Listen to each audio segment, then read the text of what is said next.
চাঁপাইনবাবগঞ্জের শিখগঞ্জ উপজেলায় বিনোদপুর ইউনিয়নের কালীগঞ্জ মাঠ সংলগ্ন সীমান্তে বাংলাদেশ ও ভারতের দ্বন্দ্ব। সোমবার স্থানীয় সময় সকাল ৮ ঘটিকার সময় ঘটনার সূত্রপাত ঘটে।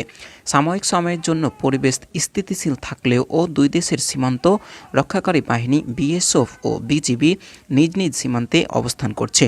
ঘটনার কেন্দ্রবিন্দু শুরু হয় রাস্তা নির্মাণের কাজ নিয়ে। ভারতীয় সীমান্ত রক্ষাকারী বাহিনী বিএসএফ বাংলাদেশ সীমান্তের মধ্য দিয়ে যাতায়াতের জন্য রাস্তা নির্মাণের কাজ শুরু করেন। কোনো আলোচনা কিংবা বাংলাদেশ সীমান্ত রক্ষাকারী বাহিনী বিজিবির সাথে কথা বা কোনো যোগাযোগ ছাড়াই রাস্তার নির্মাণের কাজ শুরু করেন ভারতীয় বাহিনী বিএসএফ।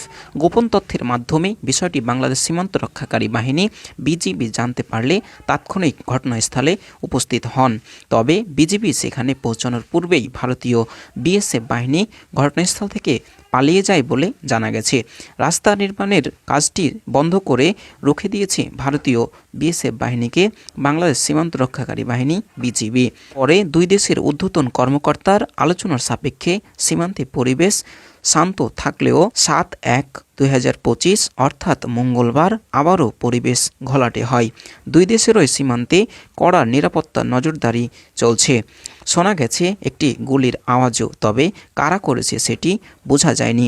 এই ঘটনাকে কেন্দ্র করে দুই দেশের সীমান্তের সাধারণ মানুষও রয়েছে আতঙ্কে। এদিকে এ ঘটনার পরিপ্রেক্ষিতে চৌকা ও কালীগঞ্জ ক্যাম্পে অতিরিক্ত ফোর্স মোতায়েন করা হয়েছে। চাঁপাই এক্সপ্রেস।